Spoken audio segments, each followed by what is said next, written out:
नमस्कार, जय श्री कृष्ण, राधे राधे, जय माता जी। दर्शक मित्रों, मैं आचार्य दुर्गा प्रसाद शास्त्री आप सभी का स्वागत करता हूं आपके यूट्यूब चैनल में। यहाँ पर हम दीपावली के विशेष वीडियो बना रहे हैं और जिसमें आज हम बताएंगे आपको पूजन के संबंध में, क्योंकि अन्य वीडियो तो हमने बना ही दिया है जिसमें आपको काली चतुर्दशी है या आपको धनत्रयोदशी है और भाई दूज इत्यादि सभी वीडियो बन गए हैं। और हम अभी बनाएंगे आपके लिए किस तरह से दीपावली के दिन पूजा करेंगे। हमारे भारतीय संस्कृति के हिसाब से यहाँ पर एक बात होती है कि पूजन का बड़ा विशेष महत्व है और आज हम अपनी बही खाते का पूजन करेंगे।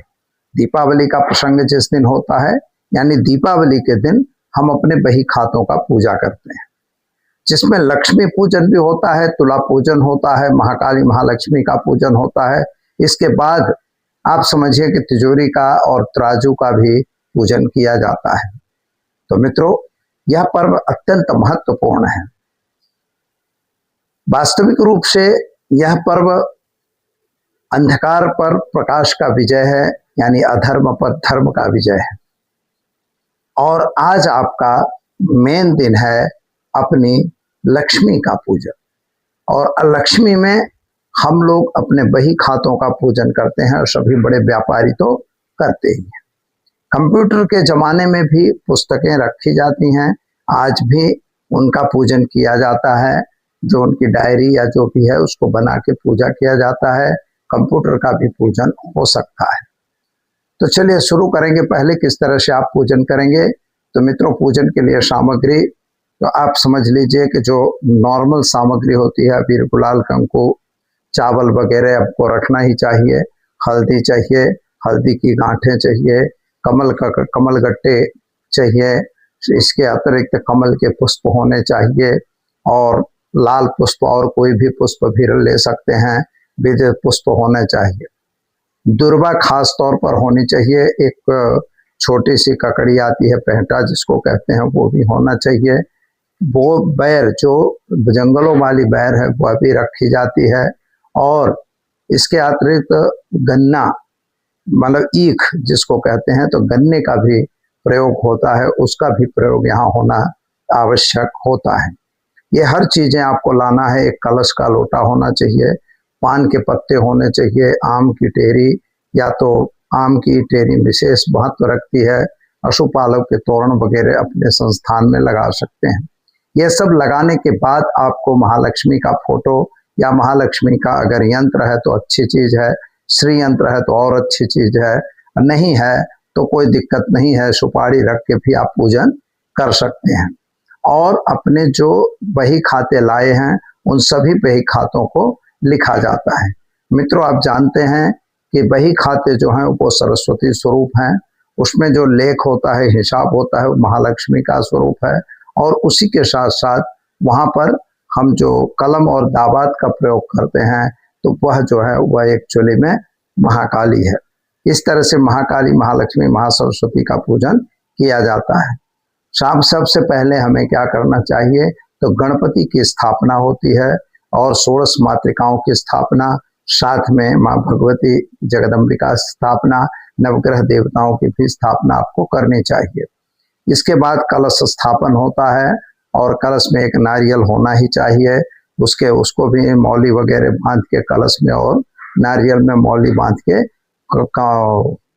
आम की टेरी ऊपर पर या तो फिर आप पान के पत्ते लगा के उस पर उसको रख सकते हैं।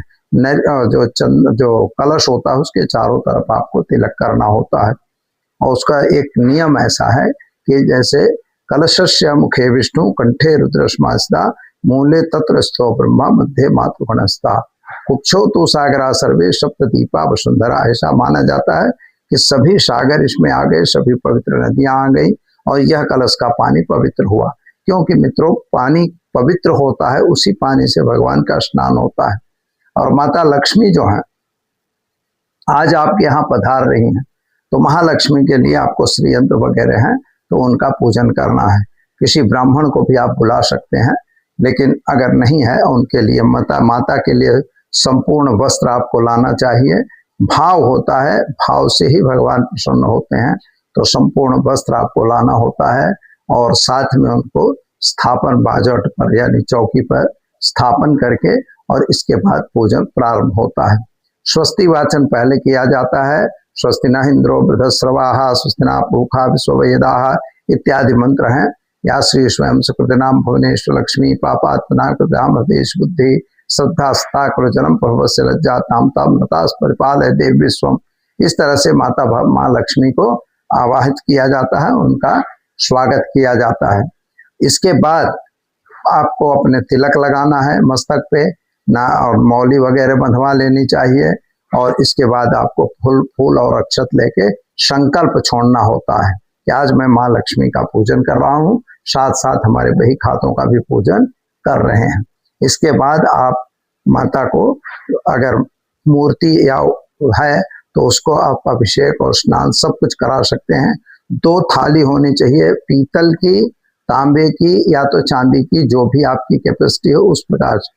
मित्रों, स्टील के थाली में या बर्तन में बने वहां तक ये पूजन नहीं करना चाहिए। फिर भी अगर नहीं है तो कर सकते हैं, लेकिन वो चीज रख के और आपको पान को, मूर्ति है तो मूर्ति को या पान के पत्ते पर रख के स्थापित करके उनको पाद्यम समर्पयामि, गणपति आदि जो भी हैं सबके लिए आप सुपारी से भी पूजन कर सकते हैं। तो गणपत्यम आवाहयामि, पहले सबको आवाहन करना है। आवाहन करने के बाद सबको आसन देना है, पुष्प ले लेना है और आसन के रूप में आसनम समर्पयामि करके आसन दे देना है। गणपति आसनम समर्पयामि, श्री ओम गणेभ्यो नमः अथवा ओम गंग गणपतये नमः आसनम समर्पयामि, फिर ओम महालक्ष्मी नमः आसनम समर्पयामि। इस तरह से आप आसन दे सकते हैं। आसन देने के बाद मित्रों उनका पैर धोया जाता है। तो पाद्यो पाद्यम समर्पयामि, एक आचमन पाद्य के लिए, एक आचमन अर्घ्य के लिए। अर्घ्य उनके ऊपर से उतार के और उसमें डाल दिया जाता है। तो अर्घ्यो अर्घ्यम समर्पयामि। फिर इसके बाद आचमनीयम समर्पयामि, मुख धोने के लिए आचमन भी दिया जाता है, आचमनीयम समर्पयामि। इसके बाद भगवान को स्नान, जो माँ भगवती हैं उनको आपको स्नान करवाना चाहिए। स्नान के लिए क्या करना चाहिए? तो स्नान के लिए आपको, ये तो पद्य अर्घ आचमन की क्रिया हो गई है।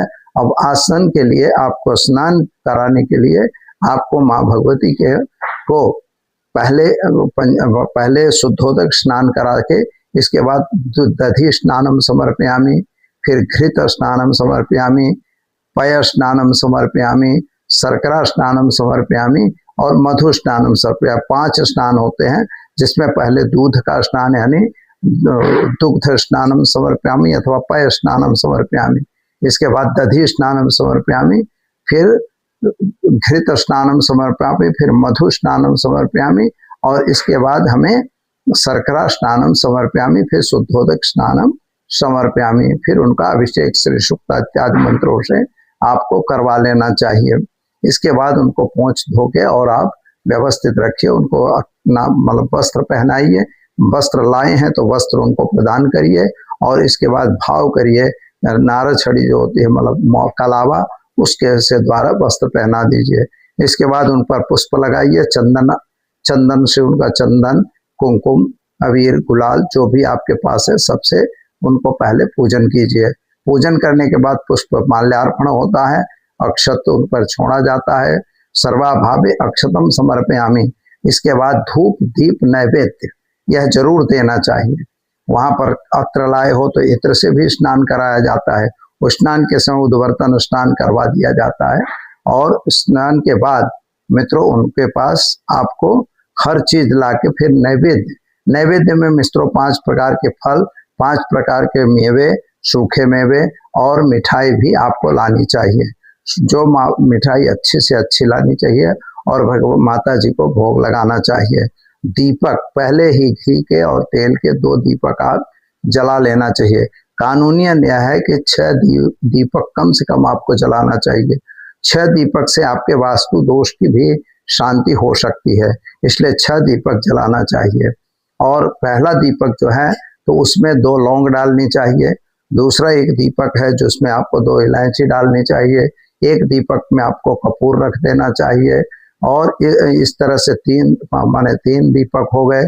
चौथे दीपक में आपको मतलब उसमें कुछ मिष्ठान डाल देना चाहिए और इसके बाद आपको जो रिक्त स्थान वाला दीपक होता है, और एक दीपक आपको एक्स्ट्रा इसलिए रखना है, जो यम दीपदान के लिए कुल 2 दीपक मैंने बारंबार बताया है, तो आप 2 दीपक आप ये जो है अलग से बना रखेंगे, यानी टोटल 7 दीपक आपके हो जाएंगे।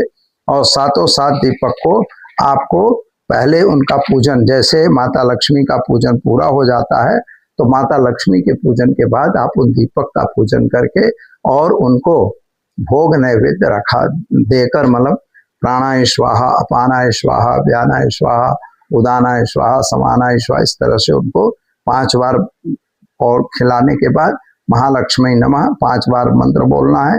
और इसके बाद आपको फिर से खिला के उनको आचमन करा के, और फिर इसके बाद तांबूलम समर्पयामि, आप तांबूल जरूर माँ भगवती को चढ़ाइएगा। और तांबूलम समर्पयामि मुखवासार्थे, मुखवास के लिए लौंग इलायची वगैरह माता को दिया जाता है। इस तरह से माता का पूजन होगा। इसके बाद आप कोई भी पाठावृत्ति भी कर सकते हैं, टाइम है तो, नहीं है तो माता की आरती आप उतारिए। बड़े प्रेम से आरती उतारने के बाद देवी माँ को आरती और देकर फिर आप खुद आरती लीजिए। पुष्पांजलि करने के बाद आपको देवी माँ भगवती की, आपको पुष्पांजलि के बाद क्षमा याचना जरूर मांगना है। उसी समय जब यह करोगे तो आपके जो मतलब जो बही खाते लाए हुए हो, उन सभी में आपको श्री गणेशाय नमः, स्वस्तिक का चिन्ह इत्यादि सब लिख के, और उसमें श्रीय नमः और अपनी कुलदेवी माता का नाम वगैरह आपको उसमें अंकित कर लेना होता है। उसको लिखने कुमकुम से भी लिखा जाता है, और नहीं है व्यवस्था तो आप जो पेन आपके पास आती है उसी पेन से आप लिख सकते हैं। बस मित्रों, इस तरह से माँ लक्ष्मी का पूजन करिए। अपने वहाँ हाजिर जो भी नौकर चाकर हैं उन सभी को कुछ गिफ्ट उपहार दीजिए, मिठाई के बॉक्स भी दीजिए। साथ में उन सभी को साथ आप मिलके फटाके वगैरह फोड़ के माता लक्ष्मी का स्वागत कीजिए। पूरे दिन बने वहां तक, उस रात्रि के दरमियान आपको घर में लाइट चालू रखनी चाहिए, दरवाजे बने वहां तक खुले रखने चाहिए। ऐसी मान्यता है कि माता भगवती जो है हमारे घरों में उस दिन आती है देखने के लिए, तो माँ भगवती आए ऐसा आपको भाव रखना चाहिए। इस तरह से आप पूजा करिए। बाकी के जो 6 दीपक मैंने बताए, उन दीपकों को एक दीपक दरवाजे के पास रख दीजिए और बाकी हर रूमों में आप रख सकते हैं। इस तरह से अगर आप करते हैं दीपावली का पूजन, तो आपके घर का वास्तु दोष भी दूर होगा, साथ में आपके घर में सुख शांति समृद्धि माँ भगवती की कृपा से अवश्य बनी रहेगी। तो दर्शक मित्रों, वीडियो कैसा लगा? अगर अच्छा लगता है तो लाइक शेयर जरूर कीजिए और दीजिए मुझे इजाजत। मिलेंगे फिर नए सब्जेक्ट के साथ। जय श्री कृष्ण, जय माता जी। माँ लक्ष्मी आप सभी की पर कृपा वर्षाए।